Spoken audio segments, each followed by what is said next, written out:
இந்த காலங்கள்லாம் அப்படி இருந்தது எங்களுக்கு. ஒரு ஒரு மறைவா இருந்தது அந்த இந்த நாட்கள் எல்லாம், கடந்த நாட்கள்லாம் அப்படி தாங்க பார்க்குறோம். எங்க யூரோப் ஒன்று கூடுமாச்சு, எங்க இது நடக்குது, ஏதோ ஒரே நாணயம் வருமா? நீங்க நினைச்சு பாத்தீங்களா? வந்த நாட்கள்ல நாணயம் வருமாட்டோம், அந்த நாட்கள் எங்களுக்கு சொல்லி தந்தாங்க. நாங்க கூட நம்பல, அப்படிதான் இன்னும் ரீல்ஸ் சொல்றாங்க போல இருக்கு, அப்படிதான் நாங்க நினைச்சோம். ஆனா பார்த்தா ஒரே நாணயம் வந்து, ஐயோ டொச் மார்க்கும் பிரெஞ்சுக்கும் என்ன சம்மந்தம் என்னண்டு? அப்ப நான் எங்களுக்குள்ள கால்குலேட் பண்ண வேண்டாம். டொச் மார்க் வந்து ஒரு ஃப்ராங்க் கொடுத்தா, சாரி, ஒரு டொச் மார்க் வந்து 4 ஃப்ராங்க். அப்ப 4 ஃப்ராங்க். அப்ப என்னண்டு அங்க இது என்ன, இது எப்படி அது ஆகும்? அப்படி ஆக வாய்ப்பு இல்லையே. ஒரு நாணயம் வந்து அவனுக்கு நட்டம் எல்லாம். அப்படியெல்லாம் யோசிச்சு பார்த்தோம். அப்படியெல்லாம் யோசிச்சு பார்த்தோம். இந்த நாள்ல பார்த்தோம்னா ஒரே காசு வந்திருக்கு. அதே மாதிரி ஒரே ராஜ்யம், இப்ப கிட்டத்தட்ட பேசிக்கிட்டா ஒரே ராஜ்யம் வரும். அதே மாதிரி ஒரே தலைவர் வருவார். அது வழி சீக்கிரமா வரும். அந்த தலைவர் வாரத்துக்கிட்டே கர்த்தருடைய இயேசு கிறிஸ்துவின் வருகையும் இருக்கும். எனவேதான் இந்த நாட்கள் அங்க சரியா அவதானமா இருக்க வேண்டியது நம்முடைய பொறுப்பு. ஏன்னு சொன்னா நமக்கு வேதம் கொடுக்கப்பட்டிருக்கின்றது. நமக்கு தினமும் போதிக்கிறாங்க, தினமும் எங்களுக்கு சொல்லி தர்றாங்க, தினமும் ஜெபத்துல கலந்து கொள்றோம். சும்மா ஆட்டம் பாட்டம் ஆடல் பாடல் அப்படியே டான்ஸுக்கு தான் நாங்கள் சேர்ச்சிக்கு போறதில்லை. சரியான சத்தியத்தை அறியணும். சத்தியத்தை அறிவீர்கள், சத்தியம் உங்களை விடுதலாக்கும். அல்லேலூயா, ஆமென். குமாரன் உங்களை விடுதலாக்கினா நீங்கள் பாருங்க, கர்த்தருடைய ஆவியான எங்கேயோ அங்கே 3 விடுதலை தான், 3 விடுதலை. அப்ப கர்த்தருடைய ஆவியான இருக்க வேண்டும். கர்த்தருடைய ஆவியா இருக்க வேணும்டா நம்ம ஒருமனப்பட்டவர்களாக இருக்க வேணும். ஒருமனம் இல்லாத இடத்துல கர்த்தருடைய ஆவியானுக்கு வேலை இல்லை. நான் மட்டும்தான் பேசுவேன், கர்த்தருடைய ஆவியான் நிக்க மாட்டார். அல்லேலூயா, ஆமென். நான் கர்த்தருடைய ஆவியான இல்லாம இப்ப ஊழியம் செய்யலாம், தெரியுமா? பிரசங்கம் பண்ணலாம், செய்யலாம். கர்த்தருடைய கீழ்ப்படியாம நான் பிரசங்கம் பண்ணலாம். அப்படி இருக்குதானே? அநேக இடங்கள் இருக்குது. சரி, கர்த்தருடைய ஆவியான இல்லாம நான் பிரசங்கம் பண்ணலாம். அப்ப கர்த்தருடைய ஆவியான இருக்க வேணும்டா நம்ம இருக்கிறனாக ஒருமனப்பட்டுக்கணும். அப்படி இல்லைண்டா அவர் சொல்லுவாரோ, இந்த இடத்த சரி வராது பாருங்க, நான் போட்டு வரேன் மச்சான், நீயே பார்த்துக்கொள்ளா அவர் போயிடுவார். அல்லேலூயா. அப்ப அந்த நாட்கள் இங்க பாத்தீங்கன்னு சொன்னா, அந்த நாட்கள் அவர்கள் எல்லோரும் 120 பேர் அப்படித்தானே ஒருமனப்பட்டிருந்தாங்க. பரிசுத்தாவின வல்லமையாய் கிரியை செய்தார். இன்றைக்கு யார் கிரியை செய்யறாங்களோ தெரியாது. கூட்டம் முடியல பார்க்கலாம் ஒருமனம் இருக்கான்னு சொல்லி. இந்த ஒருமனம் வந்து தானா வராது பாருங்க. உங்களுடைய அர்ப்பணிப்பு, உங்களுடைய ஜெபம், நீங்க கர்த்தருக்கு கீழ்ப்படுகிறது, அதுகளை குறிச்சுத்தான் உங்களுடைய ஒருமனம் உண்டாகும். அப்ப அந்த ஒருமனம் வருவதற்கு நாம கணக்க போராட வேண்டி இருக்குது. ஒருவரை ஏற்றுக்கொள்றதே இந்த நாள்ல சரியான கஷ்டம் பாருங்க. ஒருவரை ஏற்றுக்கொள்ற இவ்வளவு கஷ்டமான காரியம். அவர் என்ன தெரியுதான், ஏன்னா அவன் பழைய வாழ்க்கையை நினைச்சிட்டு இருப்பான். இவர் என்ன தெரியும், பயங்கரமான கோவக்கார், அப்படி பண்ணி பழைய வாழ்க்கை என்ன. ஆனா நாங்க புதுசா மனம் திரும்பி கத்திரக்குள்ள நிக்கிறோம், அவங்களுக்கு தெரியாது. ஏன்னா நம்ம அறை வீட்டுக்கிறோம், அவங்களுக்கு தெரியாது. அறை இருந்து ஜபிக்கிறவங்களுக்கு தெரியாது. என்னென்ன காரியங்களா ஜபிச்சோமோ அதெல்லாம் தெரியாது. அப்ப அவங்க பழைய காயத்தை வேண்டாம், அவன் பழசிலே இருக்கிறபடியா அவன் புதுமையாக்கப்படல. இன்றைக்கு அநேகர் அப்படி இருக்கிறாங்க. மற்றவனை நியாயம் தீர்த்து போயிடும். அப்படி இல்லை கிறிஸ்தவன். நாளுக்கு நாள் புதிசாய் வளர்வதற்கு, நாலு நாள் கர்த்தரோடு நான் உலாவறதுக்கு, கர்த்தரோடு தொடர்புள்ள வாரத்துக்கு நாங்க ஜெபம் பண்ண வேண்டும். ஆமென். இந்த தனியே கூட்டு ஜெபம் மட்டும் போதாது. தனியே நம்ம கூட இருந்து தனியே இருந்து ஜெபிக்க பழகி கொள்ள வேண்டும். தனிமையா இருந்து, அதை இயேசு கிறிஸ்து கற்றுக் கொடுத்தார். நீ ஜெபம் பண்ண வேணுமா, கதவை பூட்டு மச்சான். ஆனா கதவை பூட்ட கொஞ்சம் கஷ்டம். சிறுவை சொல்லுவாங்க, கதவை பூட்டாங்க, ஏன்டா மயங்க ஒன்று தான் தெரியாது. ஏன்னா உங்களுக்கு கூட சுவர் இருக்கு தானே, ஆனால் மயங்க ஒன்று இல்லை, கதவை பூட்டாதீங்க. நாங்கள் இடக்கடை வந்து எட்டி பார்க்குறோம். என்ன நீங்கள் எட்டி பார்க்குறோம், ஒன்றும் பார்க்கறதே இல்லை. நாம வேணா ஹோட்டல் அடிச்சு எங்கேயும் போய் கதவை பூட்டி போட்டது அது யோசிக்கிறேன். ஹோட்டல் அடிச்சுட்டு போனால் மேல் மாடி எங்கேயாவது சத்தங்களுக்கா இடமா இருக்கணும், அல்லது என்னோட ஜெபம் பண்ண சத்தங்களுக்கு அவன் பொலிச்சு கடிச்சு விட்டா பெரிய பிரச்சனை. அப்படியே இடங்கள் போனா அந்த மாதிரி கத்தி ஜெபம் பண்ணி மேனேஜரை சொல்லிவிடும், முதல்ல நான் ஜெபம் பண்ண போகிறேன், சத்தங்களுக்கா இடமா இருக்கணும், டிஸ்டர்ப் பண்ணக்கூடாது. அது சூப்பராக நல்ல வடிவாக ஜெபம் பண்ணலாம் பாருங்க. ஆனால் அதுகளை விரும்புறது இல்லை ஜனம். ஆனால் ஜனங்கள் என்னத்தை விரும்புகிறாங்க, அன்று விழுந்தான் இல்லை ஒருத்தன், என்னத்தை விரும்பினான், அவன் என்னத்தை விரும்பினான் தெரியுமா, அவன் ஆடி பாடி பெரிய ஒரு காயத்தை செய்தான். அது விளக்க நேரம் இல்லை, உங்களுக்கு எல்லாம் தெரியும். என்ன செய்ய, பெரிய காயத்தை செய்தான். ஆனா என்ன நடந்து தெரியுமா, என்ன நடந்தது, இதுல சின்ன ஒரு யோசனை தான், சொல்லவே இல்லை வாய் வந்து. பக்கத்துல தூதனை கூட சொல்லல, தூதனே இங்க வா, இதுதான் விளையாட்டு, இப்படி இப்படியான்னு சொல்லல. சும்மா ஒரு அப்படியே ஆராதிக்கும் போது ஐயோ தேவன் இந்த பாருக்கு, ஐயோ நம்ம பக்கத்துல இருந்து அப்படி இவரை மெல்ல தள்ளிட்டு நான் அந்த சீட்ல இருக்கோண்டு இன்றைக்கு எத்தனை பேர் அப்படி நினைக்கிறாங்க. ஊழியக்காரன் மெல்லமா தள்ளி போட்டு நாங்க அங்கே இருப்போம், அப்படி இல்லாட்டி நான் பிரிச்சு கொண்டு போயிடுவோம். அப்படி இல்லாட்டி எங்களோட நினைவிருக்கலாம், எங்களோட நினைவு இங்கே எங்களோட குழுக்கே கொஞ்சம் நிறைவேறும். அதான் கட்டி பிடிச்சவங்க கொஞ்சம் பேர் ஆக்கிட்டான். ஆறு லூசிபர் வடிவா தெரியுது. கொஞ்சம் பேர் எழுது ஆண்டவன் என்ன பிடிச்ச எல்லாரையும் காட்டி வச்சுட்டார். சரியா, அசையக்கூடாது, நான் வேற மட்டும் மூச்சு காட்டாது. இவனே பல்லு பிடுங்கிற பாங்க மாதிரி தலையை நசுக்கி போட்டு விடா, நீ என்ன ஆசை. இப்ப என்ன செய்யறான், பிள்ளைகிட்ட போய் உழக்கு வேண்டும். அல்லேலூயா, ஆமென், துதி, அல்லேலூயா. கர்த்தரை மகிமைப்படுத்து. ஆனா கர்த்தரை மகிமைப்படுத்துறதுக்கு பதிலாக நீ உன்னை மகிமைப்படுத்த கூடாது. இன்றைக்கு அப்படிதான் நடக்குது. ஐயோ அவரா சூப்பரா படிப்பாரு, மகிமை எங்க போகுது? கர்த்தருக்கு இல்ல, அவருக்கு தான் போகுது. ஊழியக்காரர் ரெட்டிப்பான கணத்துக்கு பார்த்துருந்தான், இல்லைன்னு சொல்லல. அவங்கள மரியாதை கொடுக்கத்தான் வேணும், இல்லைன்னு சொல்லல. அவங்கள கனப்படுத்தத்தான் வேணும், இல்லைன்னு சொல்லல. ஆனா மகிமை கர்த்தருக்கு. என் மகிமையை நான் யாருக்கும் கொடுக்கேன். அல்லேலூயா. இதை சொன்னாலே அநேக சபையை விட்டு போயிடுவாங்க. ஏன் தெரியுமா? இழுத்து கொண்டு போயிடும். Praise the Lord. அல்லேலூயா. அப்ப கர்த்தருக்காய் நிற்க, கர்த்தரை மகிமைப்படுத்த பழகிக்கொள்ள வேண்டும். அதான் நம்முடைய வாழ்க்கையில இருக்கிற காரியம். கடந்த கிழமை கொஞ்சம் இருமல் அது இது சுகம் இல்லை, சரி பரவாயில்ல. ஆனா யோசிக்கிறேன், சாப்பாடு சரியான கரெக்டா இல்லை. அப்ப அடுத்த நாள் எனக்கு ஜெப நாள். நான் யோசிக்கிறேன், அப்போ எங்கட ஆள் சொல்லுது, ஐயா இண்டே இருக்க வாசம் பண்ணுறதை விட்டு நீங்கள் என்ன நாளைக்கு செய்யலாம். நல்ல ஆலோசனை, நல்லதுதான், பிரச்சனையே இல்லை. நான் முதல் நாள் ஜெபம் பண்ணேன், ஆண்டவரே நாளைக்கு இந்த நாளை நிறைவேற்ற எனக்கு பலன் தார். அல்லேலூயா, ஆமென். உண்மை ஆண்டவர் பலன் தந்தார். ஜெபம் பண்ணு, கர்த்தர் காயத்தை செய்தார். அப்ப கர்த்தருக்காய் நான் ஒரு தீர்மானம் எடுத்தால், கர்த்தருக்காய் ஓடினால் அதை கர்த்தருக்காக நாங்கள் செய்ய வேண்டும், கர்த்தருக்காக ஓட வேண்டும். கர்த்தர் பலன் தந்து நடத்துவார். அல்லேலூயா. எனவே இந்த நாட்களில் நாங்கள் கர்த்தரோடு ஐக்கியத்திலும் கர்த்தரை செய்கிற காரியங்களிலும் நாங்கள் சரியாய் கவனமாய் இருக்க வேண்டும். ஆண்டவர் இயேசு கிறிஸ்து கடைசி காலத்தை குறித்து சொல்லும் போது நான் கடைசி காலத்தை குறித்து கொஞ்சம் காரியம் தியானிச்சிருக்கிறேன். அதுல ஒரு வசனத்தை குறித்து நான் கடந்த நாட்களில் உங்களோட நான் பேசியிருந்தேன். கடந்த கிழமை நான் உங்களோட பேசியிருந்தேன். கடைசி காலத்தில் என்ன செய்யணும், என்ன எச்சரிக்கையா இருங்கள். மறந்துட்டீங்களா? எச்சரிக்கையா இருங்கள் என்று சொல்லி கொஞ்சம் காரியத்தை குறித்து உங்களோட பேசினேன். இந்த நாளிலும் எச்சரிக்கையா இருங்கள் ஒரு காரியத்தை குறித்து உங்களோட பேச போறோம். எடுத்துக்கொள்வோம். போன கிழமை மாக்கில பார்த்தேன், இந்த கிழமை மத்தியில பாப்போமா.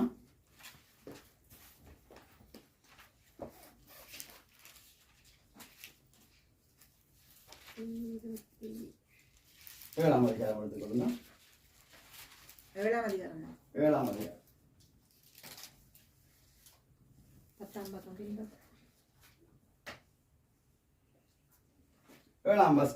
அதிகாரம் 10ஆம் வசனம். நீங்க 15ஆம் வசனம் வாசிங்க. 7:15. கள்ளத்தீர்க்கதரிசிகளுக்கு எச்சரிக்கையாயிருங்கள்.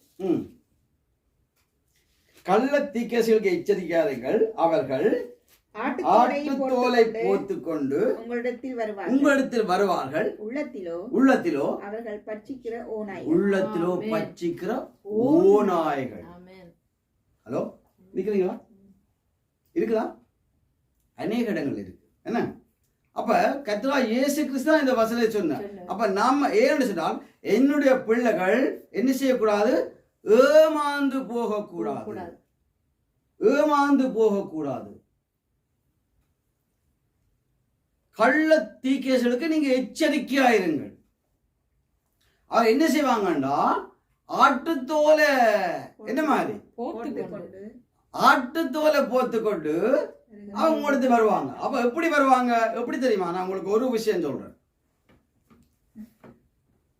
ஆதாம் ஏவாள் அந்த நாட்கள் இங்க பாத்தீங்கன்னு சொன்னால், இப்ப அந்த வந்திருந்தா ஏவாள் விட்டு ஓடி இருப்பாள். அப்படித்தானே?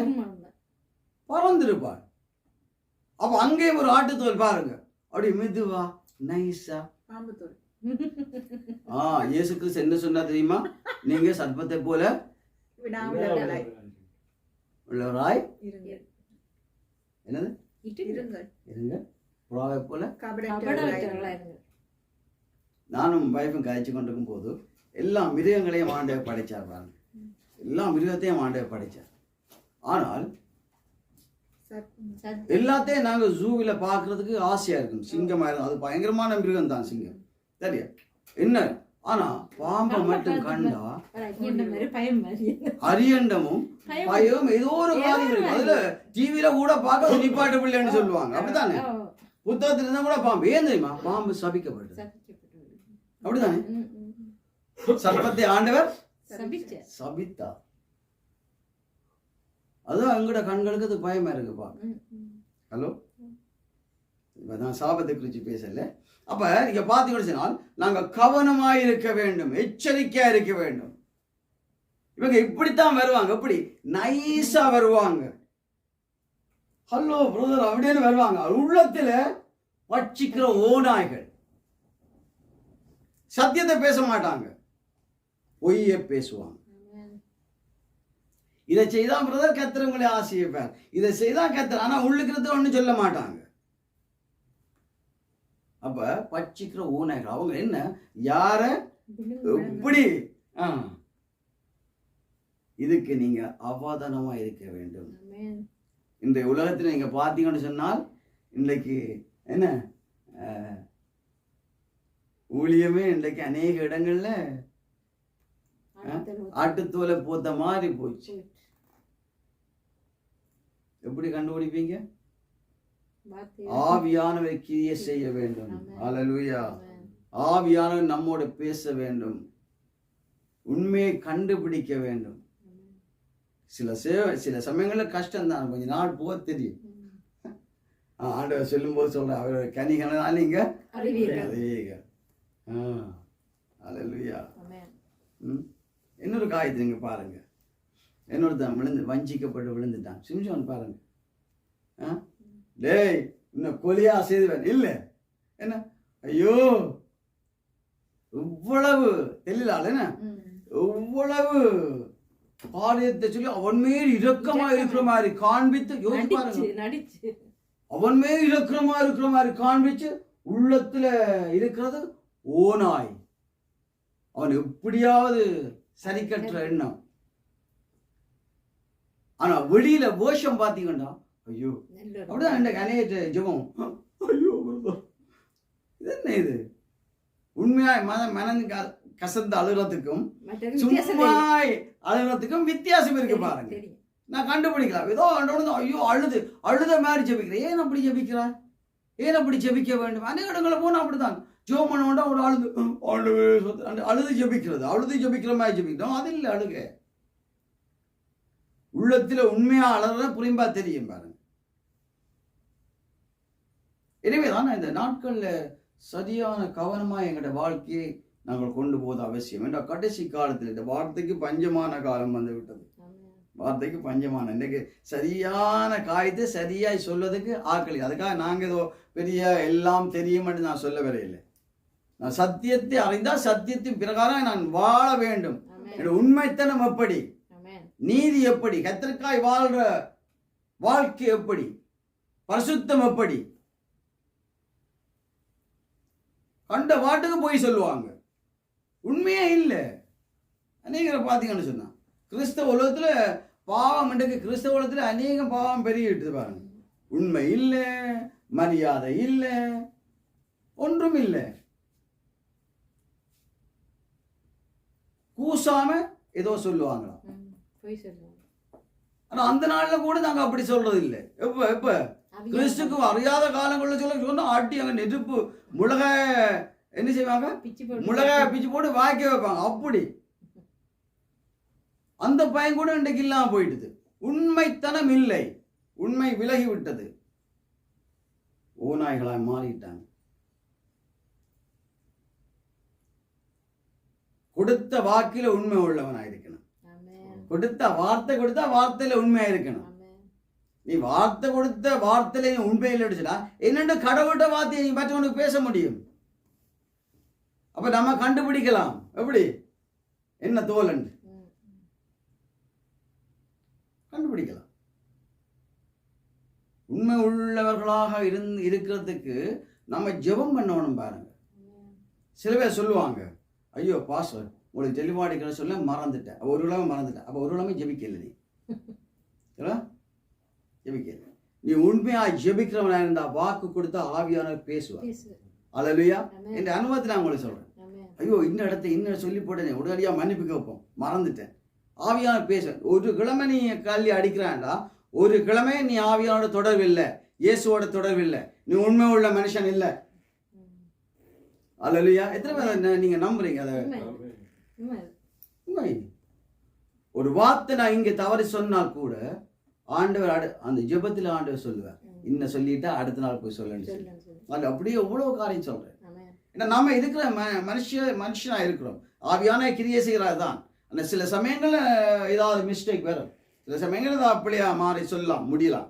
எல்லாத்தையும் படிச்சது நம்ம இல்லை, கர்த்தருக்கு தான் எல்லாமே தெரியும்.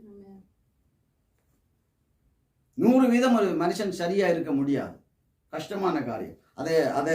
அதை நாங்க முன் வச்சு தான் போறோம், ஏதோ சரியா இருக்க வேணும். பலவீனங்கள் சில சமயங்கள்ல அந்த நேரத்துல கர்த்தர் நமக்கு தேவையா, கர்த்தர் நமக்கு உதவியா இருக்கின்றது.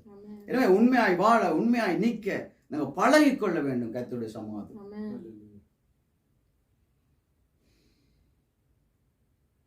அல்லேலூயா. எனவே நம்ம இந்த காரியங்களுக்கெல்லாம் நம்ம சரியாய் எச்சரிக்கையா இருக்கும்போதுதான் நம்ம பரலோகத்துக்கு போகலாம். பாருங்க, நம்மளே கோட்டை விட்டு அலைஞ்சி பண்ணுச்சுன்னா ஆண்டவர்னால எங்களுக்கு தெரியாண்டு தான் சொல்லுவார். ஆண்டவர் ஏதோ அவர் முதலாகவே நமக்கு சொல்லுகின்றார், வாட்டுத்தோலை போத்துக்கொண்டு உங்கள்கிட்ட வருவாங்க, நீங்க தான் அதை கண்டுபிடிக்கணும். கள்ள ஊழியம், கள்ள சுவிசேஷம், கள்ள பாட்டுக்கள் எல்லாம் பெரிய ஷோ ஷோ. ஆண்டவர் ஷோ காட்ட வரையில பாருங்க, மனம் திரும்புங்கள் பரலோக ராஜ்யம் சமீபித்து இருக்குது. ஷோ காட்டுங்கள் என்று சொல்ல இல்லை. அந்த நாட்கள்ல பாட்டு படிச்சா கண்ணீர் வரும், இந்த நாட்கள்ல பாட்டு படிச்சா ஊத்தும் கொப்பளா மேல ஏதோ பறந்து போறாங்களாம். அந்த மாதிரி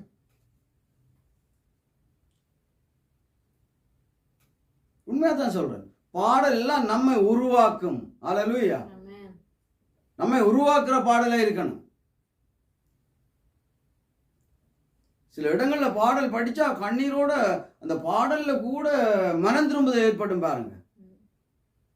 இந்த நாட்கள் ஐயோ அவர் சூப்பரா படிக்கிறாரு, அந்த மாதிரி கேட்க நல்லா இருக்கு, அதுக்கு என்ன?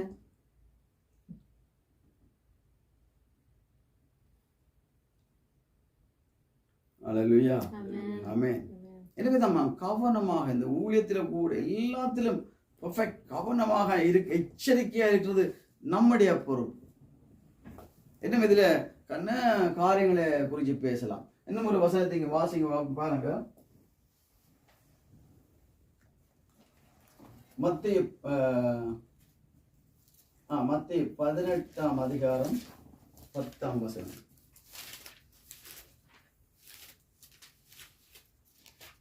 இந்த சிறியரில் ஒருவனையும் அற்பமாய் எண்ணாதபடிக்கு எச்சரிக்கையாயிருங்கள். அவர்களுக்குரிய தேவதூதர்கள் பரலோகத்திலே என் பரமபிதாவின் சமூகத்தை எப்பொழுதும் தரிசிக்கிறார்கள் என்று உங்களுக்கு சொல்கிறேன். இந்த சிறியரில் ஒருவனையும் அற்பமாய் எண்ணாதபடிக்கு எச்சரிக்கையா இருங்கள். பாருங்க, இந்த சிறியல் ஒருவனையும் நீங்க அற்பமாய் எண்ணாதபடிக்கு எச்சரிக்கையா இருங்கள். அற்பமாய் எண்ணாதபடிக்கு எச்சரிக்கையா இருங்கள்.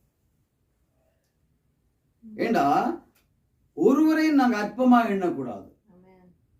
ஒருவருக்காக நாம் ஒருவர் ஜெபம் பண்ணலாம், ஒருவருக்காக நாம் ஒருவர் புத்தி சொல்லலாம், ஒருவனை நாங்கள் திருப்பலாம், எல்லாம் செய்யலாம். ஆனா அற்பமா எண்ணக்கூடாது.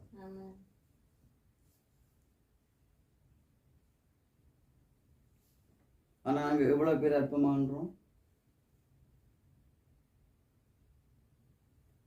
இன்னைக்கு என்ன சொல்ல மாட்டாங்க. நாங்க அற்பமா எண்ணிட்டு வந்துட்டேன், இவரே சொல்றவரே அற்பமா எண்ணிட்டு வந்துட்டாரு. பிறகு என்னத்தை மனம் திரும்புறது? அதான் இருக்கிற மேட்டர், இருக்கிற பிரச்சனை அதுதான். இவன் உண்மை இல்லாதவனா இருந்தா உண்மையை குறித்து பேச மாட்டான், பரிசுத்தம் இல்லாம இருந்தா பரிசுத்த குறித்து பேச மாட்டான், வேற ஏதாவது தான் பேசுவான். ஐயோ பாஸ்டர் இன்னைக்கு நீங்க பரிசுத்த குறித்து பேசுவீங்களா, ரெடியா?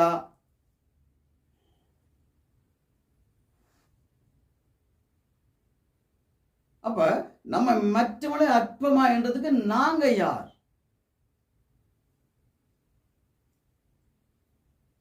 அல்லேலூயா, ஆமென். அவருக்காக நாங்க ஜெபம் பண்ணலாம், ஆனால் அற்பமா எண்ணக்கூடாது. அற்பமா எண்ணின பேர் கண்ண பேரை அடிக்கொண்டு போகலாம், சரியா? கணக்க பேரை அடிக்கொண்டு போகலாம், நேரம் இல்லை. இப்ப பாத்தீங்கன்னு சொன்னால் 2 பேர் தேவாலயத்துக்கு, லூக்கா 18ஆம் அதிகாரத்தில் இருக்கு, 2 பேர் தேவாலயத்துக்கு போனாங்க, சரியா? 2 பேர் தேவாலயத்துக்கு போனாங்க, சரியா? இவன் செய்ததெல்லாம் சரியா இருந்தது பாருங்க. என்ன செய்தான்? 2 நாள் உபவாசம் பண்ணினான். சரி, நீங்க ஒரு நாளே உபவாசம் பண்றது இல்லை தானே, பரவாயில்லை. 2 நாள் உபவாசம் பண்ணினான், சரியா? தசவா எல்லாத்திலும் தசவாங்க கொடுத்தான். வேற என்ன செய்தான்? 2 தான் செய்தான். ஓ, வேற சொல்லுங்க, எடுத்து பார்த்தாவும் சொல்லுங்க. 18ஆம் அதிகாரம், லூக்கா 18ஆம் அதிகாரம் பார்ப்போம்.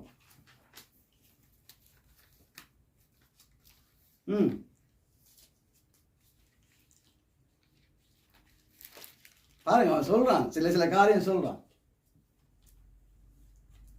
இந்த விபச்சாரக்காரனை போல இவனுக்கா ஜெபிச்சியா தேவ சமூகத்துல? ஆண்டவரே இவன் பாவியா இருக்கிறான், இப்படி எல்லாம் நடந்தது, இவனை மன்னி நீ ஜெபிச்சியா?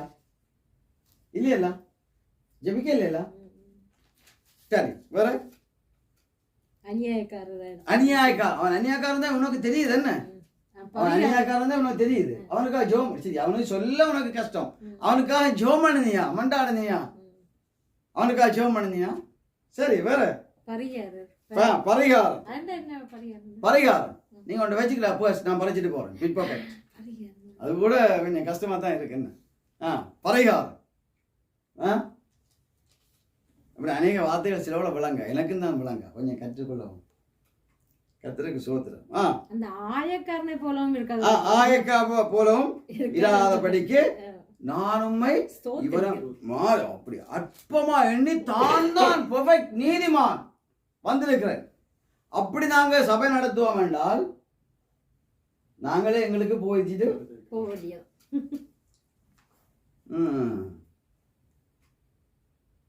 மற்றவனை அற்பமா எண்ண, அவனுக்காக நீ பரிந்து பேசலாம், அவனுக்கு நீ புத்தி சொல்லலாம். அற்பமா எண்ணாதபடிக்கு எச்சரிக்கை. ஆனா நம்ம இதுல யாராவது நாங்கள் அற்பமா எண்ணி இருந்தா இன்றைக்கே போய் நாங்க மன்னிப்பு கேட்டுறோம். ஆண்டவரே அப்படியான காயங்களுக்கு நாங்க எங்களை விலக்கி காத்துக்கொள்ளணும், நான் ஜெபம். இதுதான் மனம் திரும்ப பாருங்க. இதை விட்டு இல்ல பிரதர் அப்படி செய்திருக்க மாட்டேன்னு நான் எனக்குள்ள நினைக்க கூடாது.